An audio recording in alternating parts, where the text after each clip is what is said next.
Just want to move again to the anti-Semitism route, because it's not just happening in the UK and the Labour Party, it's happening actually in the United States right now. Representative Ilhan Omar of Minnesota has come under fierce criticism, including from within your own party, but certainly from the Republican Party. The president has tweeted against her, suggesting that there's some sort of linkage with this video he's tweeted about the towers and what she said about 9/11. Are you concerned for her well-being, first and foremost? You asked for more security around her. Yes, but I don't think that the Congresswoman is anti-Semitic. I wouldn't even put those in the same category. I think. But she's being accused of it. Well, she's being accused of it, but I criticize the president for using a video of 9/11 as a political tool. I think he was wrong to do that. But to enlarge the issue back to the anti-Semitism as the premise of your question, for a long time now I have said to our people that we have sent to these meetings, whether it's the NATO Interparliamentary Group, this group or that group, there are all kinds of places where parliamentarians come together, whether bilateral or multilaterally.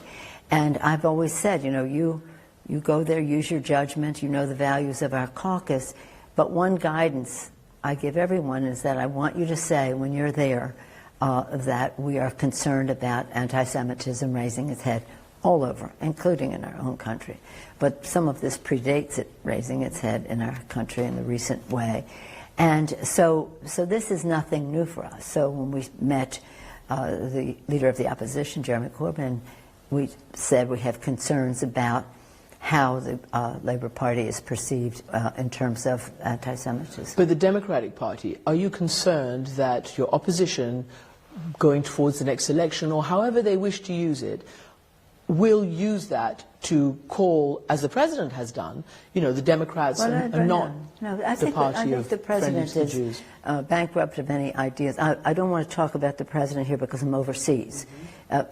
Come see me in Washington, D.C., and I'll tell you when I think about that, and the President. But no, because we are not.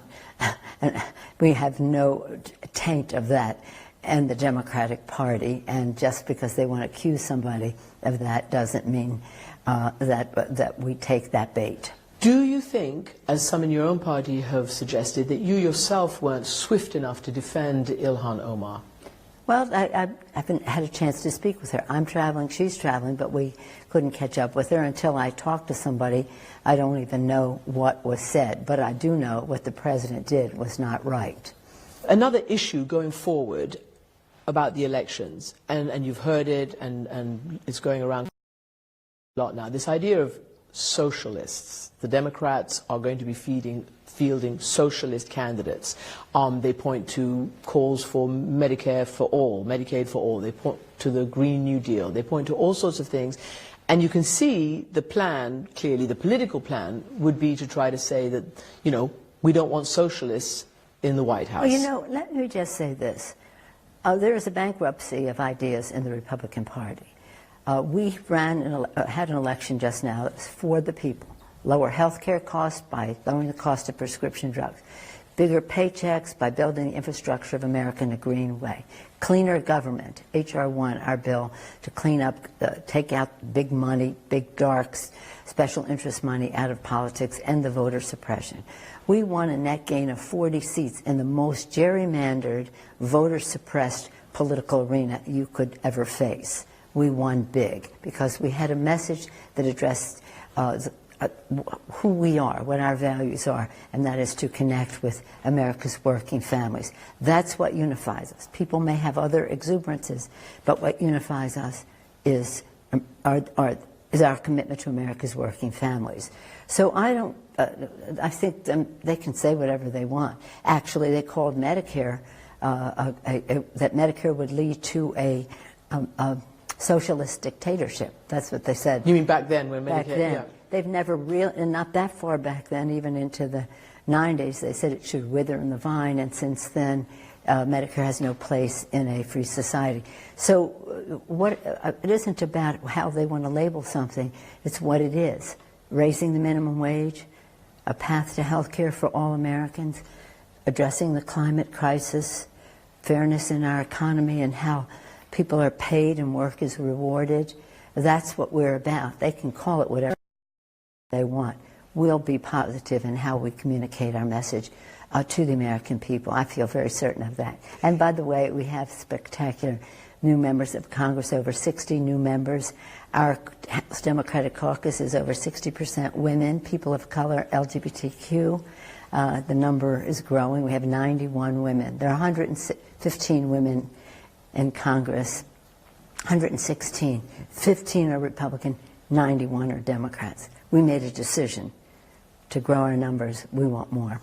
So it's really interesting because really the whole world is watching, because America is endlessly fascinating and has an endless impact on the world. So everybody wants to know how the next election is going to shape up. To that point, they say, well, the president is going to have obviously the Republican nomination, but who is it going to be for the Democrats? And there are these megastars that have erupted onto the horizon. AOC, Alexandria Ocasio-Cortez, and the very more, I don't know, more progressive, more liberal, more left-wing of the party. I don't know how you would describe them. What is your view about that and about what it takes to successfully field a Democrat against the president? Well, let me just say I'm very proud of all of the Democrats who have put themselves forward. They show why they are running. They know what they're talking about. They know how to communicate with the electorate. And the electorate, the people, will decide who our nominee is, not anything from on high. And I do believe, though, that the way we won this last election, which was a message of simplicity for the people, lower health care costs, bigger paychecks, cleaner government, that's the kind of message we'll have to bring forward, a unifying message that again addresses the financial insecurity of America's working families. And it's going to be pretty exciting. But as I say, that will be determined by the people. But is it more centrist or is it more to the left of the party? I mean, what does your midterms... Probably center-left. That is to say, you have to, we want to win in the whole country. First of all, we have to win.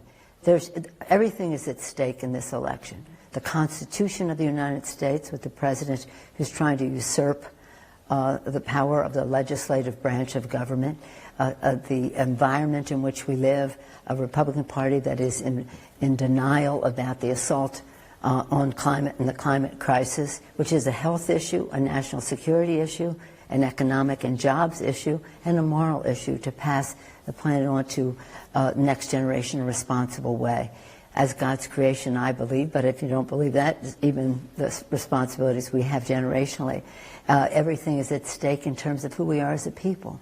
Every president, Ronald Reagan on, and in terms of modern times, has been recognized that the value of newcomers to America, that we're a nation of immigrants, unless you're blessed to be born as well, on that, American. As you point out, Ronald Reagan said, thanks to each wave of new arrivals to this land of opportunity, we're a nation forever young, forever bursting with energy and new ideas, and always on the cutting edge, always leading the world to the next frontier. This quality is vital to our future as a nation. If we ever close the door to new Americans, our leadership in the world would soon be lost. Beautiful. I quote him all through the campaign. So how did America lose that spirit? Well, America didn't. I think that the last presidential election, there was some fear-mongering going on about it.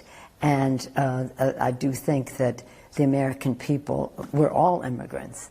And so the spirit of Ronald Reagan, George Herbert Walker Bush, Bill Clinton, George W. Bush, Barack Obama, all of those presidents recognized that newcomers bring vitality, courage, and optimism, and determination to make the future better. Those are American traits.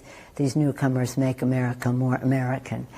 This president decided to use it as a campaign tactic, and there's some financial insecurity that people have.